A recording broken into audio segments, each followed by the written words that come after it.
Hey Cougars, it's Miss Brotland here with our next chapter from Lemonade Wars. Today we are on chapter 8. If you don't have a handy dandy bookmark that marks chapter 8, chapter 8 is on page 101.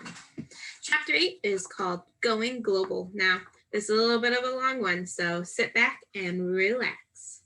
Global, throughout the world, refers to expanding one market beyond the immediate area of production. On Saturday morning, Jessie slept in, and even when she opened her eyes at 9:05, she still felt tired. How can I wake up tired, she wondered, as she buried her face in her pillow and dozed off. 5 minutes later, she was awake for real, remembering why she was so tired. Yesterday's lemonade stand had been the hardest work of her life. Face painting, hair braiding, nail polishing. It had sounded like such a good idea. Jessie had been sure that every kid in the neighborhood would line up to buy a cup of lemonade. But that was the problem. Every kid had lined up for lemonade and then wanted face painting and hair braiding and fingernail polishing and toenail polishing. One boy had asked for face painting on both cheeks, both arms, and his stomach. One girl begged for lots of braids with ribbons woven in and nail polishing. They all wanted different colors and decals, and it was impossible to get them to sit still long enough for the polish to dry. We're going to run out of lemonade, Megan had said to Jessie at noon, as the line stretched all the way to the street. Pour half cups instead of full ones, whispered Jessie. Sorry. It has to last. Jessie and Megan had each made $24 on lemonade, but they'd worked 8 hours to do it. At the end of the day, they agreed. A good idea, but not worth it. After breakfast, Jessie pulled out her lockbox and sat on her bed. She kept the box hidden in her closet on a shelf under some sweaters. She kept the key in the plastic box in her desk drawer. The plastic box was disguised to look exactly like a pack of gum. She would never know if it was you would never know if it was Howl and had a secret sliding panel on it. Jessie unlocked the box and opened the lid. First, she took out 3 torn slips of paper. There was one for added value and one for goodwill. There was also one that Jessie had added last night. Profit margin. Sales less all operation cost divided by the number of sales. The result is a ratio. For example, if it costs you $300 to make 100 hats and you sell those hats for $500, the profit margin is 500 minus 300 over 100 is equal to 2 over 1. Jessie lined up all 3 scraps of paper on her bed beside her. She wasn't sure why she was saving these words, but she felt like they belonged in the lockbox. Next, she took out her lemonade earnings. Each day, Megan had squealed over how much money they made, but every day Jessie had known it's not enough. It's not going to be enough to win. Jessie counted the money. So far, she had earned $40. It was a lot of money, but it wasn't nearly enough. She still needed to earn $60 more, and today was Saturday. Only 2 more selling days before she and Evan counted their earnings on Sunday night. How was she going to sell enough lemonade to earn $60 in 2 days? She couldn't.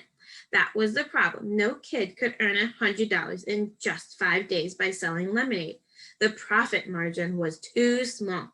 She knew because she used her calculator to figure it out last night. The numbers said it all. There was no way 2 girls in the neighborhood could sell 375 cups of lemonade. Nobody wanted that much lemonade, no matter how hot the day was. Jessie looked at the money in her lockbox and the page of calculations on her desk. Any other kid would have quit, but Jessie wasn't a quitter. So here's her new calculations. On good days, Jessie's mom called her persistent. On bad days, she told her she just didn't know when enough was enough. Jessie reached for 10 bright ideas to light up your sales. It was on her bedside table, right next to Charlotte's Web. Jessie's hand hovered. She looked longingly at Wilbur and Fern, watching Charlotte hang by a thread. But this was war, and she couldn't stop to read for fun. She grabbed the booklet and opened it up to bright idea number 6. An hour later, she had a new scrap of paper stashed in her lockbox and a whole new page of calculations on her desk. It might work, it could work, but she and Megan would have to risk everything they earned over the past 3 days. And Jessie would have to be braver than she had ever been in her whole life. Jessie carried her lockbox and calculations downstairs. She went into the kitchen and pulled down the school directory, scanning the names of all the 3rd grade girls from last year. She knew all of them, from Evan, from recess, from lunch, from the lunchroom. Knew who they were, knew their faces, which ones were nice, which ones were not nice. But she didn't really know any of them, not enough to call them up, not enough to say, want to do something today? Not enough to say, would you like to have a lemonade stand with me? These girls were going to be her classmates. Jessie felt her face grow hot and her upper lip start to sweat. What was it going to feel like to walk into the classroom on the first day of school with all those eyes looking at her? Would they stare? Would they tease? Would they ignore her, even if she said hi? Jessie looked at the names and slammed the directory shut. She couldn't do it. She just wasn't brave enough. Evan walked into the kitchen and grabbed an apple from the fruit bowl. A cloud of fruit flies rose up in the air and settled again. Evan inspected the apple and then bit into it without washing it first. Jessie wanted to say something but held her tongue. She looked at him and thought, it is never going to feel normal, not talking to Evan. Hey, she said. Evan raised his apple to her, his mouth too stuffed to talk. So is Paul coming over today? She asked. Evan shook his head, munching noisily. Well, is anyone coming over? Jessie was curious to see what the enemy was up to today. Yesterday, Evan's smile had told her plenty. He had sold a lot of lemonade, a lot. But what was he going to do today? Evan shrugged his shoulders. He swallowed so hard it looked like he was choking down an ocean liner. But you are setting up a stand, right? Asked Jessie. Nah, I'm good, said Evan, looking closely at his apple. I'm just going to take it easy today. He took another enormous bite and walked out of the kitchen and down the basement stairs. Take it easy? How could he take it easy? You didn't take it easy when you were in the middle of war, unless he had already won war. Could that be possible? It was impossible. There was no way Evan had earned $100 in just 3 days of selling lemonade. No way. Jessie's mind skittered like one of those long-legged birds on the beach. Had he? Could he? Were her calculations wrong? Was there some other way? Had she overlooked some detail, some trick? Was she missing something? Jessie flipped open the school directory. Maybe she had $100. Maybe he didn't. She couldn't take a chance. She started putting the pencil marks next to each of the girls' names she thought might work out. She'd gone over the list twice when the doorbell rang. It was Megan. I got a new idea, said Jessie. Aw, not more lemonade, said Megan, sinking into the couch in the family room. I'm tired of selling lemonade, and it's just too hot. I practically had sunstroke yesterday painting all those faces. We're done with that, said Jessie. No more extra services. Doesn't pay off. But here's an idea. Forget lemonade. Let's just go to 7-Eleven, said Megan. Is Evan home? We could all go.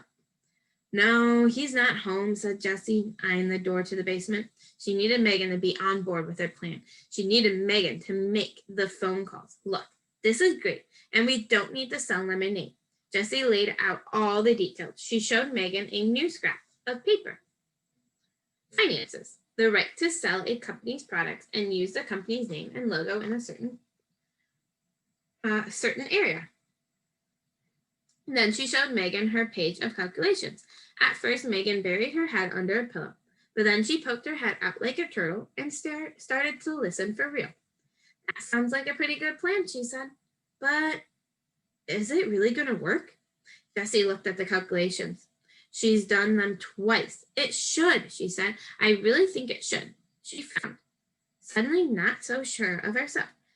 It's a big upfront investment and a lot of work organizing everyone, but once they're all set up, we should just be able to sit back and watch the money roll in.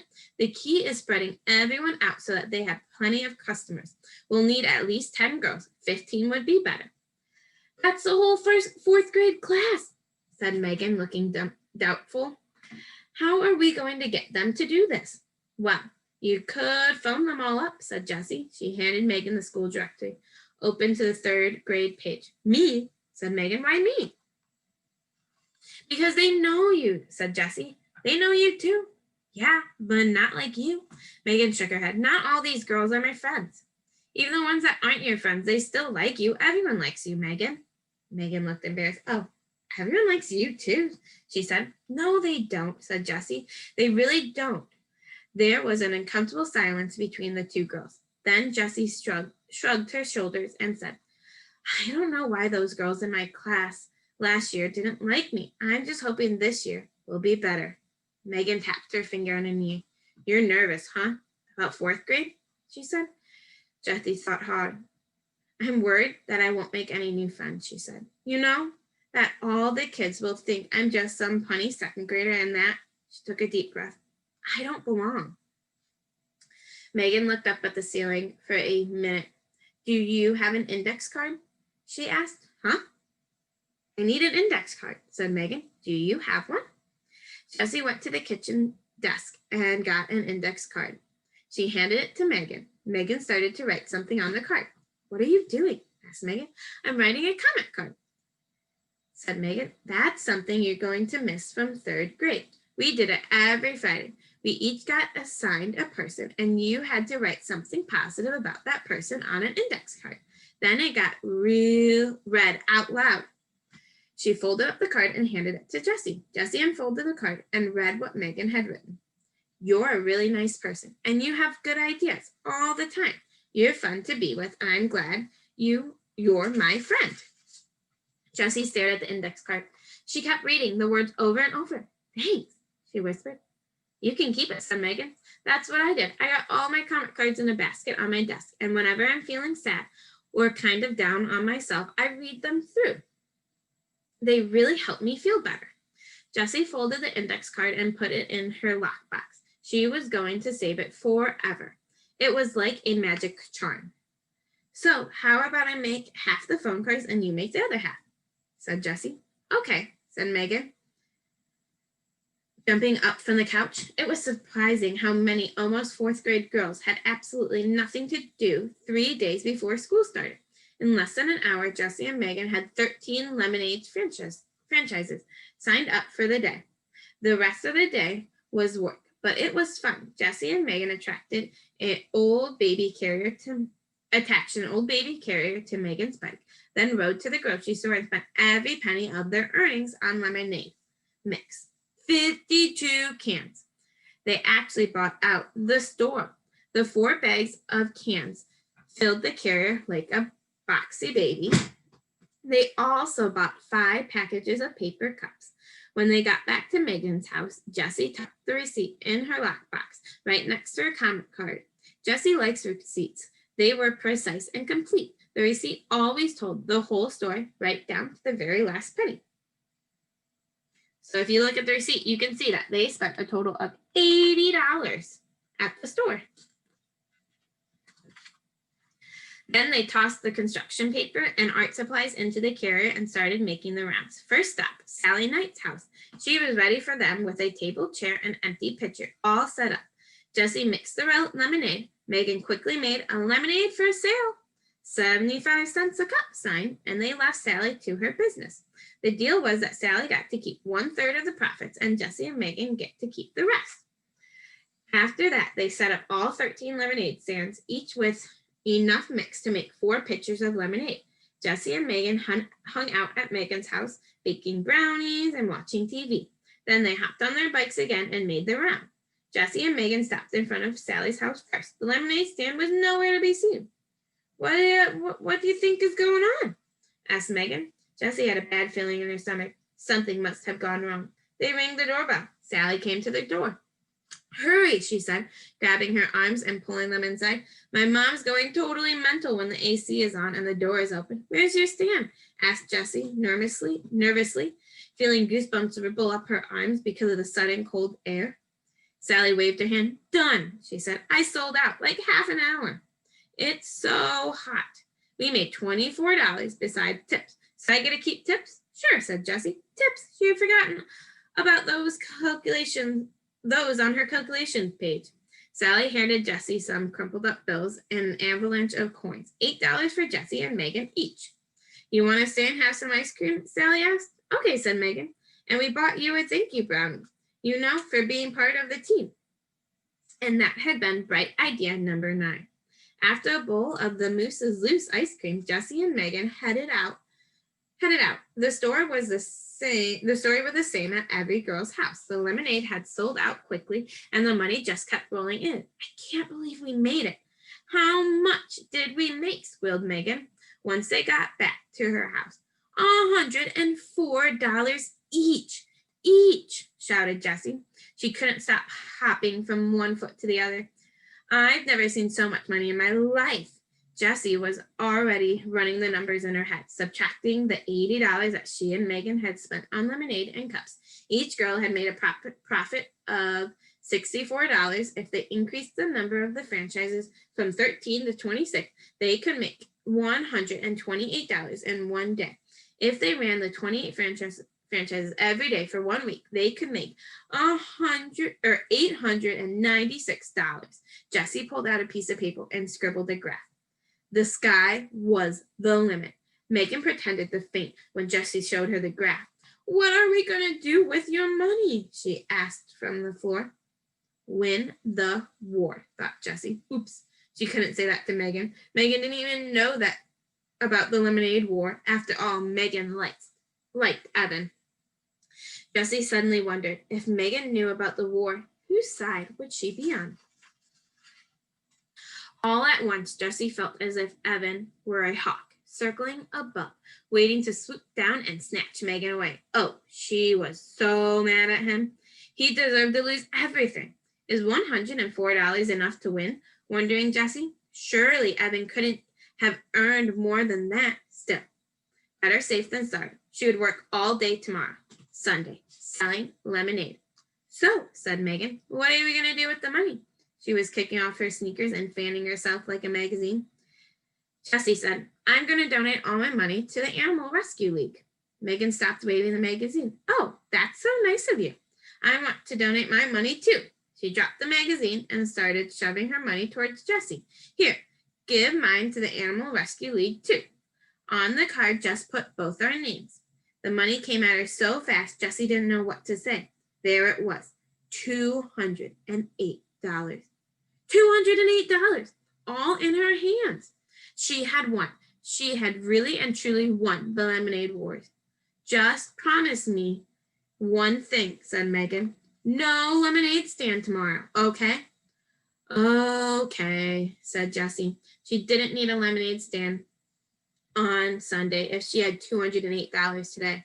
My dad said tomorrow's the last day before the heat breaks, said Megan. So we're going to go to the beach for the whole day. Want to come? Sure, said Jessie. Maybe Evan wants to come too, said Megan. So Jessie shook her head. No, Evan's busy all day. He told me he had plans. Megan shrugged. Too bad for him. Yep, said Jessie, thinking of all that money. Too bad for him. End of chapter 8. Now, if you have a bookmark, stuff it into chapter 9 so you know where to be next week. Thanks so much for reading with me, Clinton Cougars.